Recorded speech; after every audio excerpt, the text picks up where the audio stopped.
Assalamualaikum warahmatullahi wabarakatuh. Kami dari kelompok 4 dengan dosen pengampu Ibu Nur Ilmiah, mata kuliah Teori Organisasi Publik, ingin menjelaskan salah satu perkembangan teori neoklasik. Sebelum itu, kami ingin memperkenalkan diri terlebih dahulu.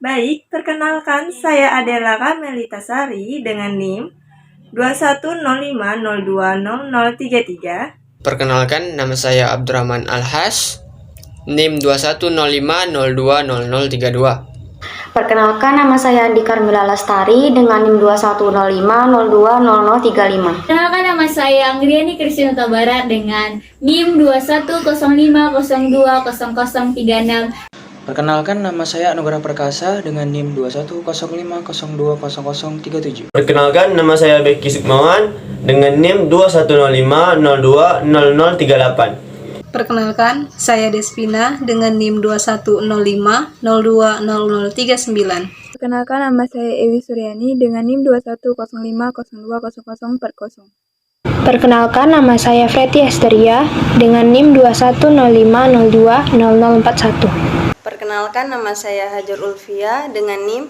2105020042. Perkenalkan, nama saya Hena Salsabila Putri dengan nomor induk mahasiswa 2105020043. Baik, sekian perkenalan kami. Selanjutnya pembahasan materi yang akan dibahas oleh saya dan teman-teman saya. Kami akan membahas tentang perkembangan teori neoklasik. Perkembangan teori neoklasik memiliki 4 teori, yaitu teori pertama, kewenangan yang dikemukakan oleh Chester Barnard. Yang kedua, teori hubungan manusiawi yang dikemukakan oleh Elton Mayo. Ketiga, teori fusi oleh Bako Argyris. Dan yang terakhir, teori peniti penyambung yang dikemukakan oleh Rickard. Nah, di sini kami akan membahas salah satu perkembangan teori neoklasik, yaitu teori peniti penyambung yang dikemukakan oleh Rickard. Biografi Francis Rickard. Francis Rickard lahir dari pasangan George Herbert Rickard dan Cornelia Adrienne atau Cora Rickard di Seine, Wyoming, US, di mana ayahnya adalah seorang insinyur di Union Pacific Railroad. Rickard menerima gelar MBA di bidang ekonomi dari University of Michigan pada tahun 1926. Ilmu-ilmu sosial tahun 1920-an yang sangat eksperimental dan dimasukkan banyak aspek psikologi modern. Pada tahun 1932, Rickard menerima gelar PhD Psikologi dari Universitas Columbia. Rickard meninggal pada 3 September 1981 di Ann Arbor, Michigan pada usia 78 tahun. Meninggalkan istrinya yang berusia 53 tahun, Jane Gibson, 3 Juni 1902 sampai 29 November 1997. Keduanya dimakamkan di Forest Hill Cemetery di Ann Arbor. Selanjutnya, Francis Rickard adalah salah seorang psikolog sosial dan ahli teori yang pertama-tama mengembangkan cara-cara untuk mengukur variabel manusia dalam organisasi.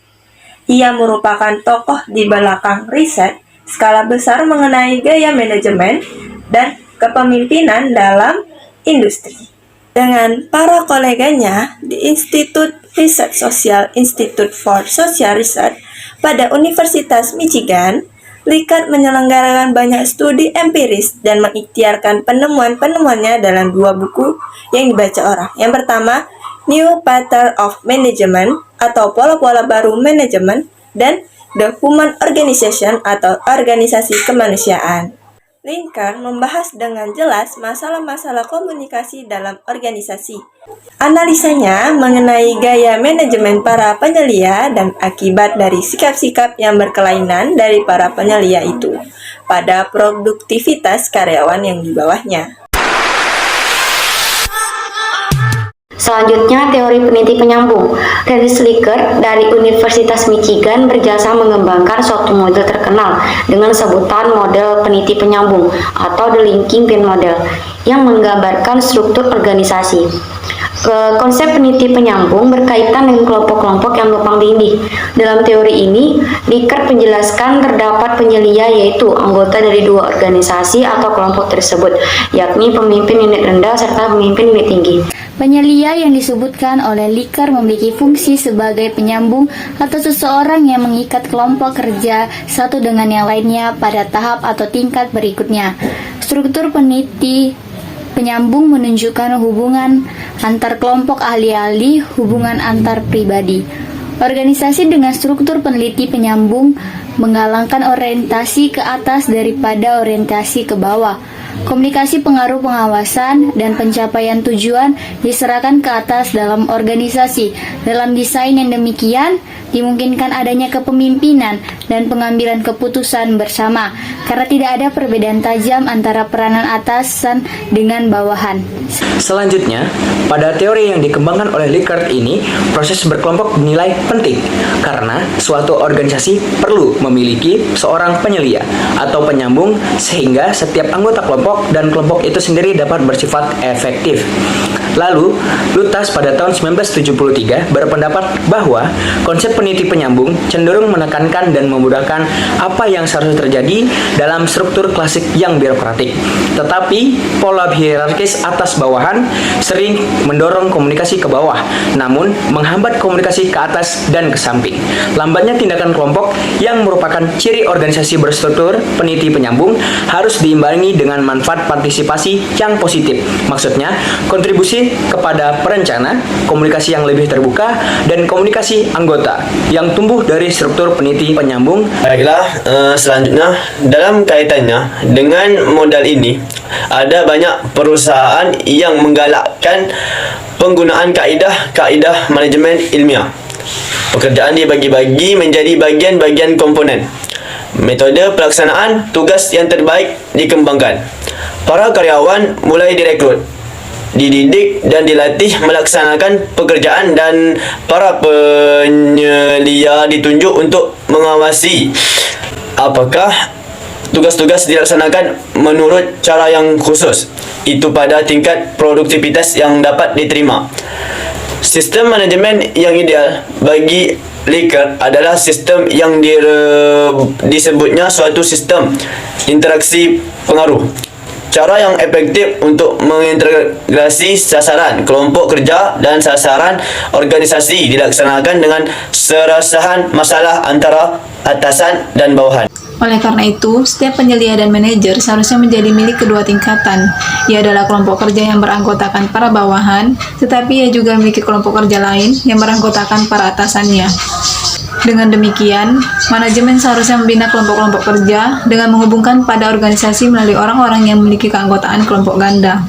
Kelompok efektif dan partisipasi maksimum dari para anggota kelompok itu pemegang kunci utama bagi berfungsi efektifnya komunikasi organisasi. Bagi Likert, manajemen pada hakikatnya adalah suatu proses relatif. Tidak ada hukum-hukum umum yang dapat diberlakukan pada setiap situasi. Seorang manajer harus menyesuaikan gayanya dengan kelompok yang dipimpinnya. Namun kesulitannya adalah bahwa seorang manajer acapkali tak tahu apakah ia berada di jalan yang benar, karena ia tidak mampu menilai aspek-aspek perilaku manusia. Tetapi hal ini sesungguhnya tidak menjadi masalah yang sulit lagi, karena sekarang tersedia sejumlah cara untuk mengadakan penilaian seperti itu. Misalnya penilaian motivasi, batas-batas kesetiaan kelompok, dan efisiensi komunikasi. Informasi semacam itu memungkinkan manajemen mengikuti hukum situasi. Selanjutnya, Likert tertarik membedakan organisasi efektif dengan organisasi tidak efektif. Risetnya membawanya untuk percaya bahwa perbedaan ini dapat dijumpai dalam jumlah dimensi struktural dan proses organisasional. 1.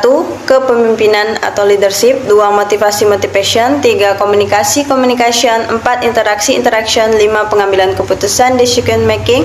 6. Penetapan sasaran goal setting. 7. Pengawasan kontrol, dan 8. Prestasi achievement. model teori peniti penyambung. Seperti dapat dilihat pada gambar, proses kelompok mempunyai peranan penting untuk membuat organisasi berstruktur peniti penyambung berfungsi dengan efisien. Semua kelompok harus sama-sama efektif juga karena organisasi tidak dapat lebih kuat daripada kelompoknya yang terlemah. Konsep ini berkaitan dengan kelompok yang tumpang tindih dalam peran sebagai pemimpin untuk unit yang lebih rendah dan sebagai anggota unit yang lebih tinggi, menunjukkan hubungan antar kelompok.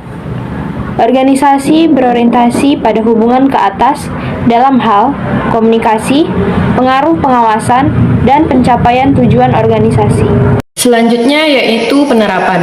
Contoh dalam sebuah perusahaan terdiri dari satu orang presidir yang menduduki posisi tertinggi. Di bawah posisi presidir tersebut, direktur yang dalam satu perusahaan dapat diduduki oleh beberapa direktur lainnya. Tepat di bawah direktur biasanya diduduki oleh manajer-manajer dan manajer ini biasanya memiliki anggota yang disebut supervisor. Model ini biasanya diterapkan pada perusahaan yang memiliki cabang. Baik, sekian penjelasan kami tentang teori peniti penyambung yang dikemukakan oleh Linker. Kami mohon maaf apabila ada salah kata, baik disengaja maupun tidak disengaja. Saya tutup dengan wabillahi taufiq wal hidayah. Wassalamualaikum warahmatullahi wabarakatuh.